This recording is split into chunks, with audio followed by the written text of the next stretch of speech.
요한복음 20장 24절로 29절 말씀까지 봉독합니다. 12 제자 중에 하나로서 디두모라 불리는 도마는 예수께서 오셨을 때에 함께 있지 아니한지라. 다른 제자들이 그에게 이르되 우리가 주를 보았노라 하나 도마가 이르되 내가 그의 손에 못자국을 보며 내 손가락을 그 못자국에 넣으며 내 손을 그 옆구리에 넣어보지 않고는 믿지 아니하겠노라 하니라. 여드레를 지나서 제자들이 다시 집안에 있을 때에 도마도 함께 있고 문들이 닫혔는데 예수께서 오사 가운데에 서서 이르시되 너희에게 평강이 있을지어다 하시고 도마에게 이르시되 내 손가락을 이리 내밀어 내 손을 보고 내 손을 내밀어 내 옆구리에 넣어보라. 그리하여 믿음 없는 자가 되지 말고 믿는 자가 되라. 도마가 대답하여 이르되 나의 주님이시오 나의 하나님이시니이다. 예수께서 이르시되 너는 나를 본고로 믿느냐? 보지 못하고 믿는 자들은 복되도다 하시니라. 아멘. 확신 가운데 사십시오라는 제목으로 말씀을 같이 나누겠습니다. 요즘에 북미 회담이 좀 왔다리 갔다리 하는 바람에 우리 국민들을 굉장히 좀 혼동에 빠지게 됩니다. 그러면서 저렇게 이제 흔들리고 왔다 갔다 하면 저게 나중에 회담 결과는 좀 제대로 되겠는가 싶은 이제 의혹도 또 의심도 얼마든지 가져볼 수가 있는 것이겠죠. 그럼 이제 우리는 그 모임에 대해서 미리부터 확신하지 못하고 아마 상당히 의아한 눈으로 이제 좀 보고 물론 좋은 결과 나오기를 바라지만 그렇게 확신하기가 좀 힘든 그런 모습이 있습니다.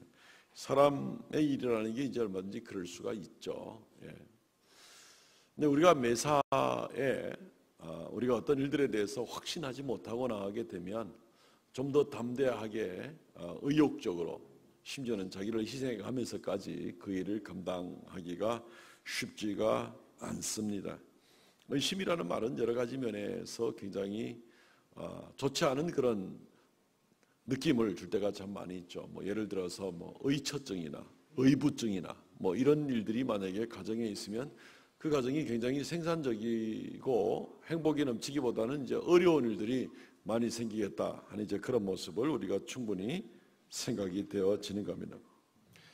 우리 신앙생활에서도 같은 원리가 적용될 수가 있습니다. 사람들의 일에 대해서는 또 사람들이 또 신실하지 못하니까 또 그런 부분이 있을 수 있다고 해도 신앙생활에 있어서는 예수 그리스도께서는 완전하신 분이시죠. 예수님은 그 하신 말씀이 하나도 이루어지지 않은 것이 없는 걸로 믿습니다. 너무나 확실한 이 예수 그리스도의 말씀, 그의 행하심, 그의 증거가 완전한데 우리가 이 예수 그리스도에 대해서도 확신하지 못하면 순종하기 힘듭니다. 헌신하기가 힘듭니다. 신앙생활에 이 진수를 맛볼 수가 없습니다. 주님과 함께 같이 동고동락하면서 이 인생 세파를 하나님의 나라의 능력으로 감당하기가 힘듭니다. 말로는 내가 주님을 믿습니다 하는데 실제로는 확신이 없기 때문에 주님에 대한 확실한 믿음이 없기 때문에 한쪽 구석에서는 의심을 적당히 가지고 나가기 때문에 말로 아무리 그렇게 해도 실제로는 좀 멀찌감치 떨어져서 주님을 볼 수밖에 없습니다. 마치 강 건너 불구경하듯이 하는 그런 신앙생활을 할 수가 있는가 합니다. 성경에는 분명히 그런 일이 있다고 하되 기독교 역사 2000년 가운데는 그런 놀라운 일들이 있었다고 하되 근데 난 좀 생각 좀 해봐야 되겠어 하는 이제 이런 모습을 가지고 나가면 내가 신앙인이라고 그리스도인이라고 이야기를 함에도 불구하고 신앙생활의 진수를 맛보지 못하고 강 건너 불구경이 되는 겁니다. 멀찌감치 그냥 구경하고 마는 겁니다. 자칫하다가는 천국도 멀리서 구경만 하다가 마는 수도 있습니다. 그 안에 들어가서 기뻐하고 즐거워하며 주님과 함께 영광을 누려야 되는데 멀찌감치서 보고 많은 그런 천국이라면 굉장히 두려운 결과가 된다고 볼 수가 있겠죠. 사랑하는 성도 여러분, 우리는 주님을 확신하십니까? 의심하지 않으시죠? 그런 믿음으로 나가시기를 바랍니다. 오늘 이 도마를 통해서 도마가 이 의심 많은 일들을 감당하고 또 나중에는 또 확신 가운데 나가는 모습이 있는데 우리가 그 과정을 좀 살펴보면서 우리가 좀 교훈을 얻고 주님께 가까이 나가기를 원합니다. 오늘 말씀 증거하는 데 핵심은 첫 번째 부분은 의심하지 말라는 겁니다. 아무 유익이 없습니다. 주님의 말씀에 대해서, 주님에 대해서 의심하지 말라는 겁니다. 말로만이 아니라 실제로 행한 가운데서도 의심하지 말라는 겁니다. 그리고 뒷부분에 가서는 우리는 확신 가운데 거하십시오. 간단하죠. 의심하지 말고 확신 가운데 신앙생활을 하십시오 라는 그런 내용을 가지고 오늘 말씀을 전하겠습니다. 도마라는 사람, 오늘 우리가 24절에 볼 수 있는 것처럼 12제자 중 하나로서 디두모라 불리는 도마.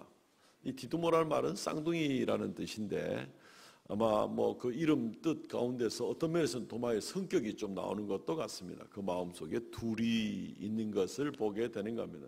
한편으로는 도마는 굉장히 의리 있고 충성하는 그런 마음이 있는 사람이었습니다. 예수님이 예루살렘에 있다가 한번 갈릴리로 올라가는 한참 중간길에 며칠 지났을 때에 예수님이 사랑하던 그 가정, 나사로와 마리아와 마르다가 있는 가정에서 정갈이 와서 이 나사로가 지금 죽게 되었다 하는 소식을 듣고 예수님이 이틀 더 유하시다가 우리가 올라가자라고 얘기를 합니다. 이 제자들은 우리가 금방 거기서 굉장히 비난받고 어려움 겪다가 지금 갈릴리로 가는 길에 그리고 또 갑니까?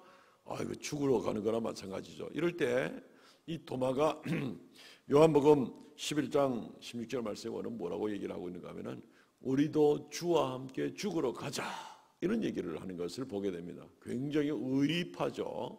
의리가 있습니다. 예수님을 많이 사랑하는 것 같습니다.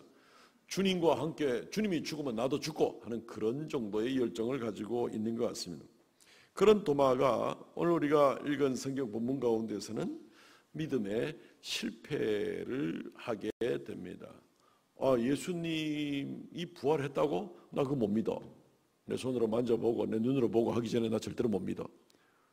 도마의 이러한 이 이중적인 모습이 우리를 굉장히 당황하게 만드는 것을 보게 됩니다. 우리 성도들은 어떻습니까? 주님을 믿을 때에 의심하고 좀 이렇게 이중적으로 좀 이렇게 왔다리 갔다리 하고 혹시 그런 거 혹시 없습니까? 믿음은 잘 관리를 해야 됩니다. 믿음은 잘 관리를 해야 됩니다. 처음에 우리가 하나님께 그리스도 예수의 십자가의 보혈의 은혜를 믿고 고백하고 구원받는 그 은혜를 그 믿음을 가졌으면 그 다음엔 잘 관리를 해야 됩니다. 하다못해 집에 있는 강아지도 관리를 잘해야 되고 난초도 관리를 잘해야 이게 생명이 잘 유지가 되는데 우리 믿음은 그냥 관리 안 하고 방치해둬도 저절로 알아서 천국 가는 줄로 생각하는 수가 참 많습니다. 그렇지 않습니다. 믿음을 잘 관리해야 돼요. 왜냐하면 악한 마귀가 끊임없이 우리 속에 의심의 마음을 불어넣어주고 우리에게 유혹의 마음을 불어넣어주고 우리를 믿음의 세계가 아니라 세상으로 끌어내려고 마귀가 조용히 신사적으로 쉬고 계시는 줄 아십니까? 철저한 오해입니다. 마귀는 잠시도 쉬지 않습니다. 어찌하면 우리를 끌어내리려고 하는데 그중에 상당히 좋은 방법이 의심하는 그런 방법이 되는 겁니다. 우리로 말미암아 예수 그리스도를 내가 한때는 그런 믿음이 있었지. 나도 말이야 교회에 대해서 내가 할 만큼 한 사람이야. 내가 옛날에 얼마나 열심히 있는 줄 알아? 이런 과거에 매달리면서 적당하게 지금은 대충 주를 섬기고 나가도 별일 없는 것처럼 스스로 자족하게 만들고 또 스스로 의심하게 만들고 자기 마음대로 그냥 판단을 하고 나가는 이제 이런 생각들을 갖게 만드는 것입니다. 도마가 그래서 결국 이제는 다른 제자들이 우리 부활하신 예수님 만났다. 여인들이 우리 무덤 빈 거 봤다. 베드로도 무덤 빈 거 봤다. 엠마오로 내려가는 두 제자가 우리가 예수님 만났는데 우리 속이 뜨겁더라. 예수님 만날 때 얘기를 하고 심지어 이전에 제자들이 같이 모였을 때에 이 도마는 그때 없었는데 오늘 24절 말씀 그렇잖아요. 도마는 예수께서 오셨을 때 함께 있지 아니한지라. 도마는 그때 없었는데 다른 제자들이 하는 얘기들을 도마는 믿지 못하겠다는 겁니다. 나는 내가 확인하고 내가 인증해주고 내가 도장 찍어주기 전에는 난 안 믿어. 이렇게 얘기를 하는 겁니다.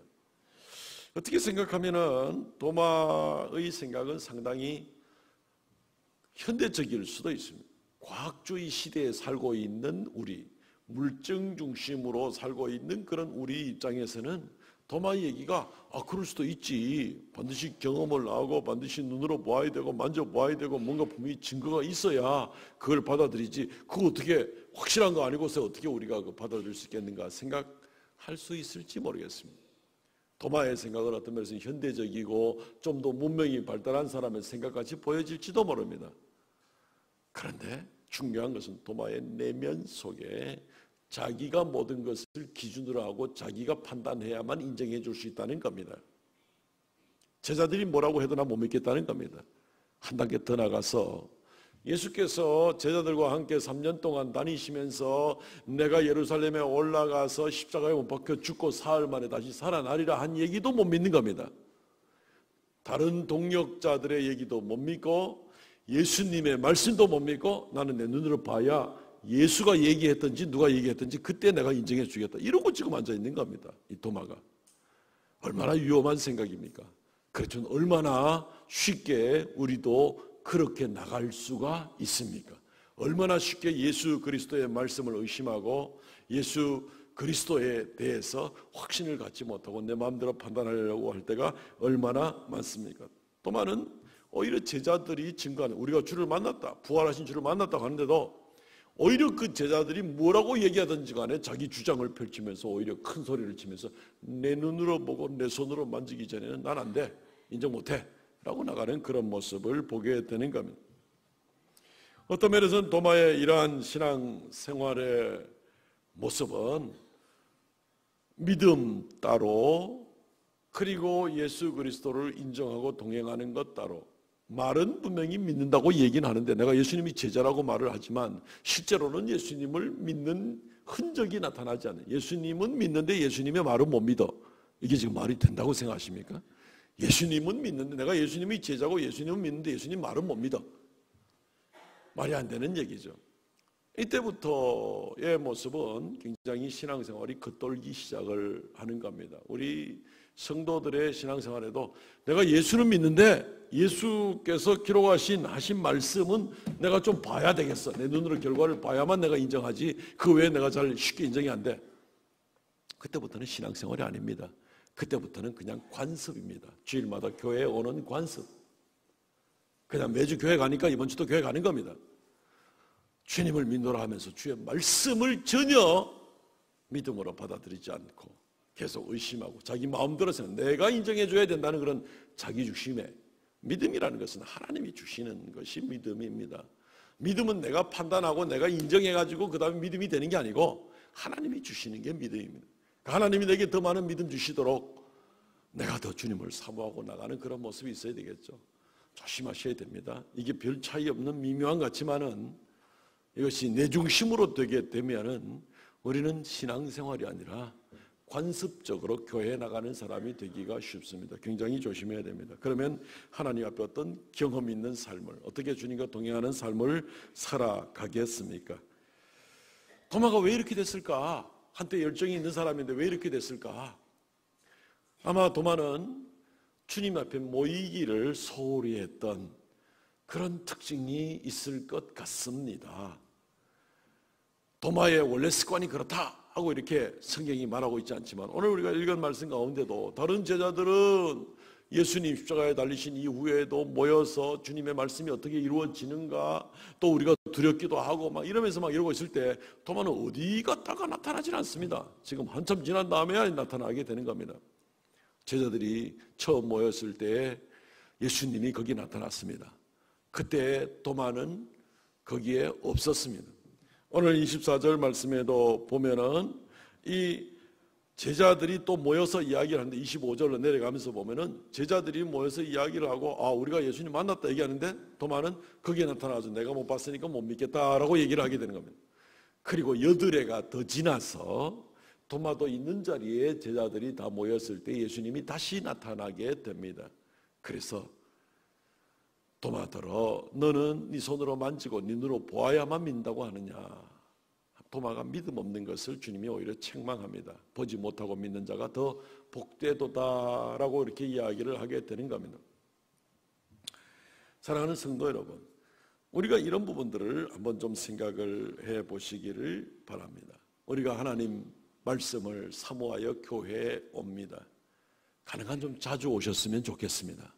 집에서도 성경 좀 자주 봤으면 좋겠고, 또 교회에 와도 하나님 말씀을 들을 때 가슴을 좀 활짝 열고 말씀을 들으려고 사모하는 그런 마음이면 좋겠습니다. 말씀에 귀를 기울이지도 않고 마음을 닫아놓고 있으면 말씀을 들을 수가 없죠.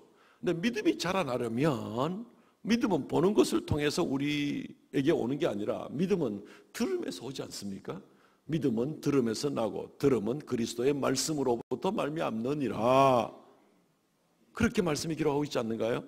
그런데 내 눈으로 보고 내 눈으로 만져야 믿겠다. 이 도마는 믿음의 원리가 아닙니다. 믿음에 자라는 게 하나님 말씀은, 믿음은 들음에서 난다 그랬고 들음은 말씀에서 난다 그랬는데, 그리스도께서 뭐라고 말씀하셨든지 이 복음을 증거하는 사람들이 뭐라고 말을 했든지 나는 그거 못 믿겠고, 내 눈으로 보아야 믿겠고 내 손으로 만져야 믿겠다는 것은 성경적인 원리가 아니에요. 믿음은 보고 만짐으로 얻어지고 자라나는 것이 아니라 믿음은 들음에서 나는 거라고 성경은 명백하게 이야기를 하고 있습니다. 그러니까 우리가 믿음이 잘 자라나기를 원하십니까?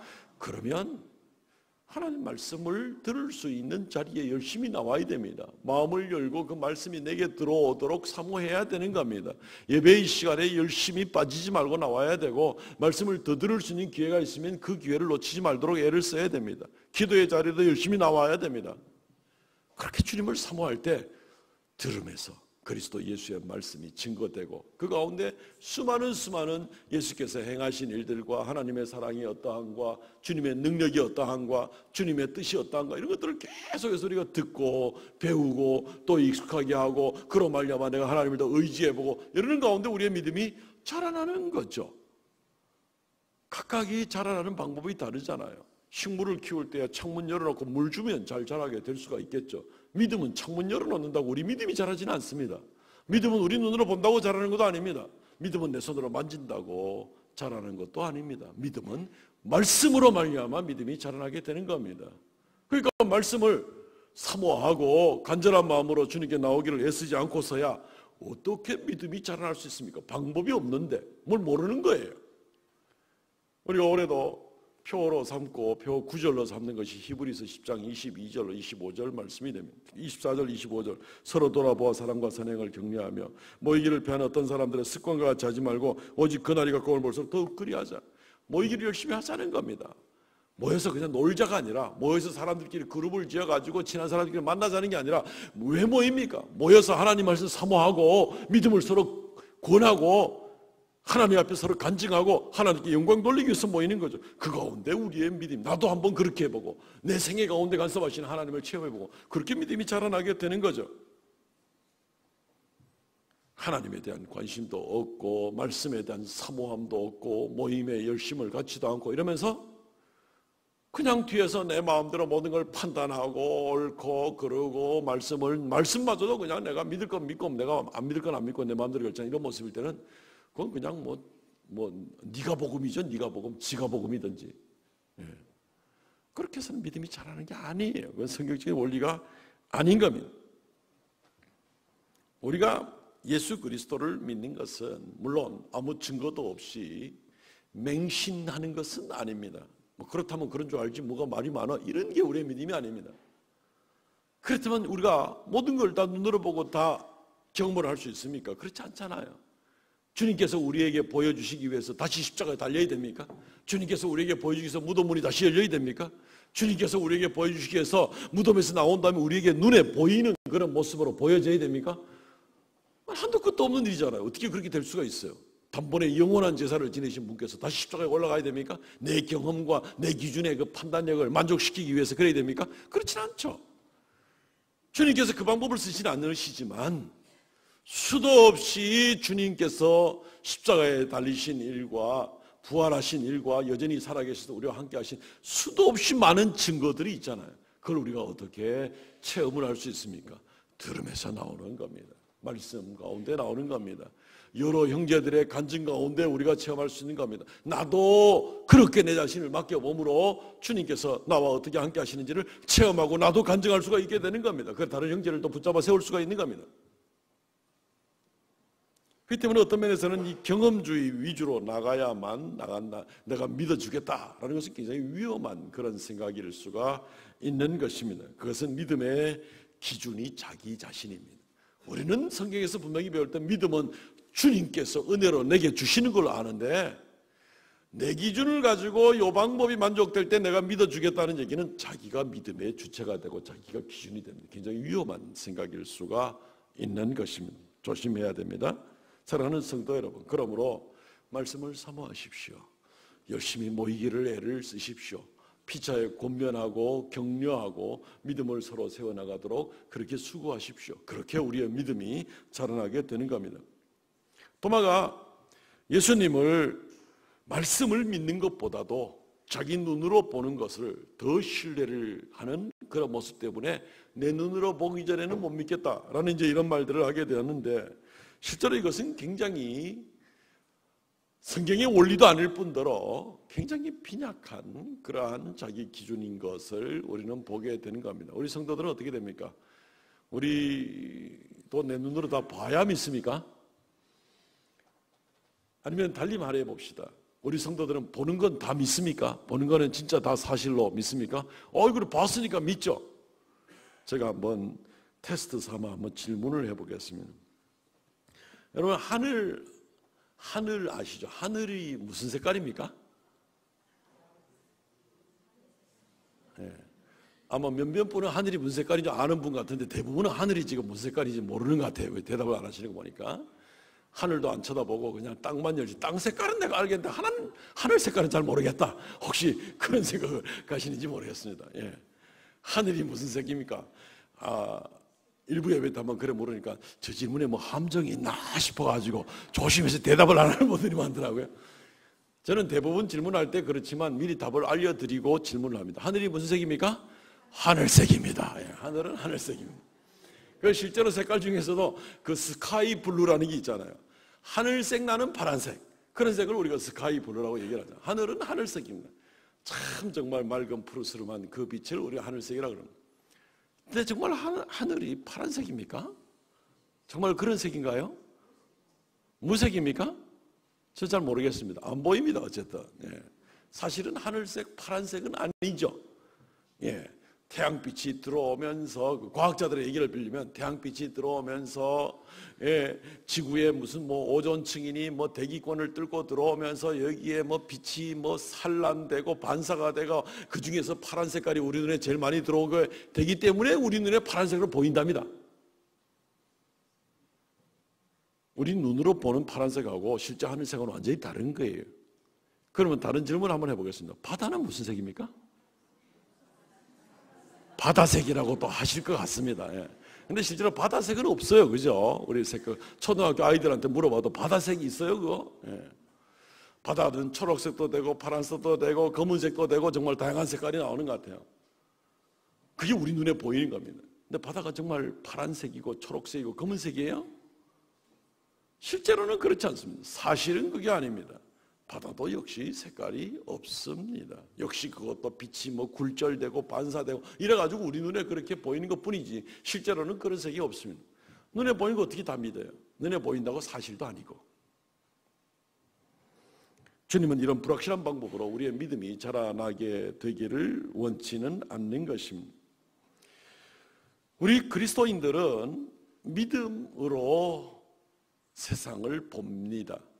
세상이 뭐라고 얘기하든지 간에, 우리의 눈이 심지어 뭐라고 우리에게 보여주든지 간에 우리는 거기에 의지해 사는 것이 아니라 주께서 뭐라고 말씀하셨는가를 기준으로 살아가는 것이 우리 그리스도인들의 기준입니다. 그리고 그것이 진리이고 그것이 사실이 되는 겁니다. 주님께서는 정말 믿음이라는 것이 들음으로 말미암아 우리 마음속에 성령께서 역사하셔서 믿음이 생기게 하시고 이 믿음이 신비롭게 자라게 해주시는 그런 놀라운 역사를 주십니다. 그렇지만 우리 믿음이 점점 자라는 것은 증거는 분명히 있죠. 우리의 행함 가운데, 우리의 순종 가운데, 우리의 헌신 가운데 우리 속에 믿음이 얼마나 있는지에 대해서 어느 정도 우리가 가늠해 볼 수는 있는 이제 그런 모습을 보게 되는 겁니다. 사랑하는 성도 여러분, 그러므로 도마와 같이 섣부른 기준 가지고 살지 마시고 내 눈으로 보고 내 손으로 만져야 예수의 부활하신 사실을 내가 인정할 수 있다? 말도 되지 않는 그런 기준을 가지고 하다가 도마는 철저하게 실패한 사람이 바로 오늘의 모습이 되는 겁니다. 내 눈으로 내 손으로의 경험에 의지하기보다 주님의 말씀에 더 의지하시기를 바랍니다. 주님의 말씀을 믿으며 살아가는 것이 이게 바로 믿음으로 살아가는 사람들이고 하나님의 동행하심을 체험할 수 있는 거죠.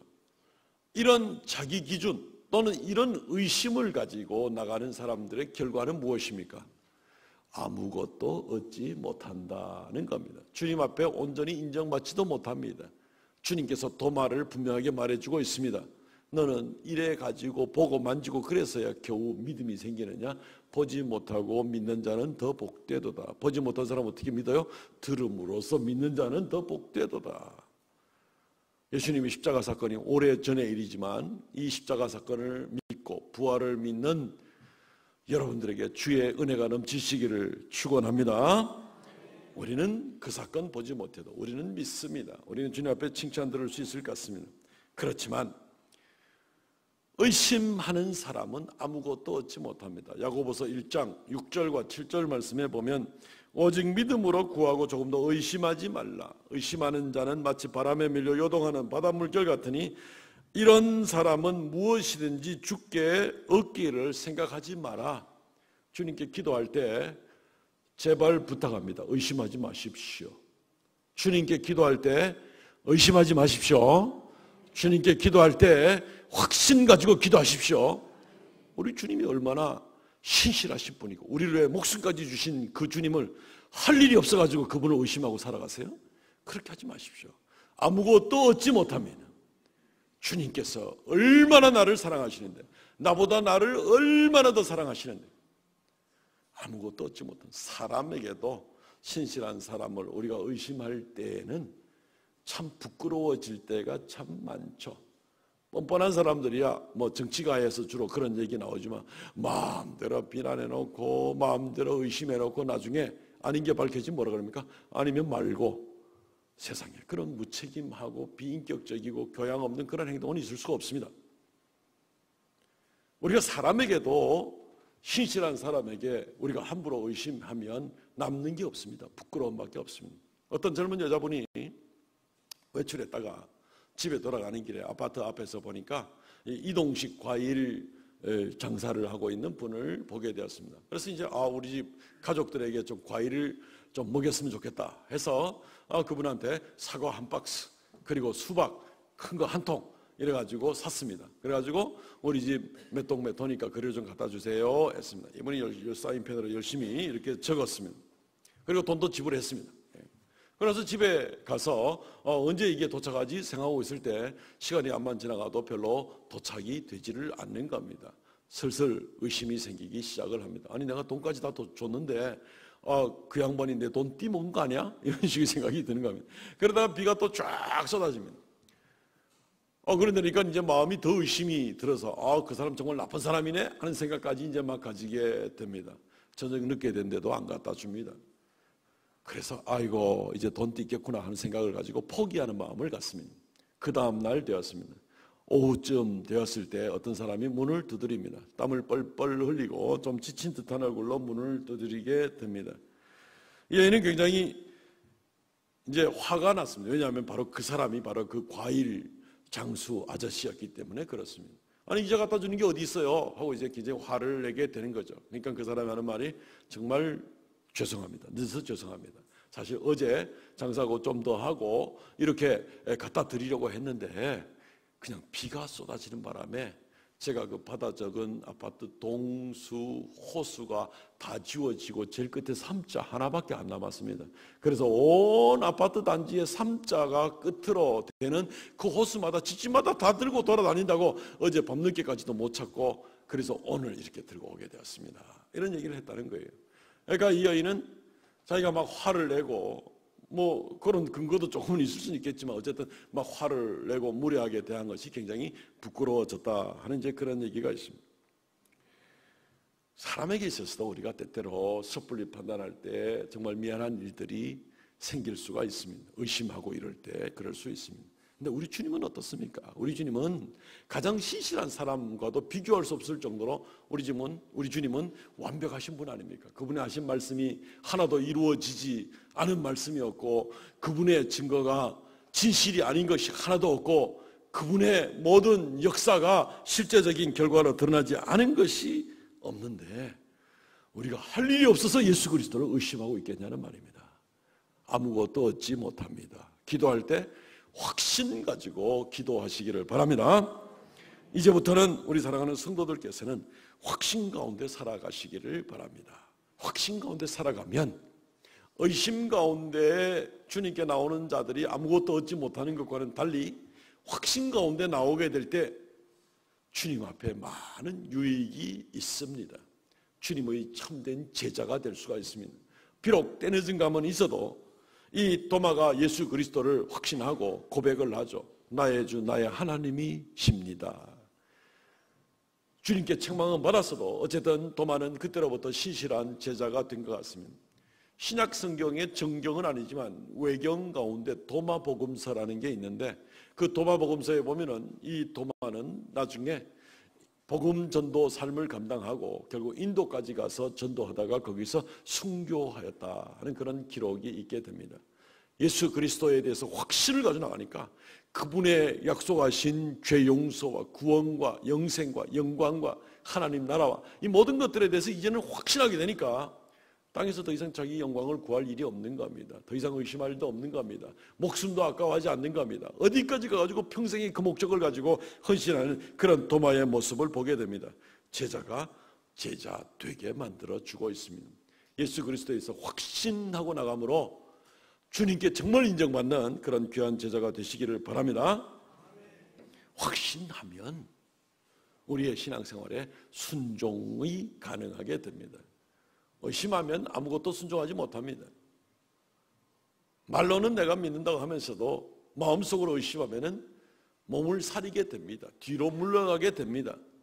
그러다가 이제 결국 강 건너 불구경하고 말겠죠, 신앙생활이. 멕시코에 있는 인디언 부족 중에서 쿠이케텍족이 있었고 체르탈족이 있었다고 합니다.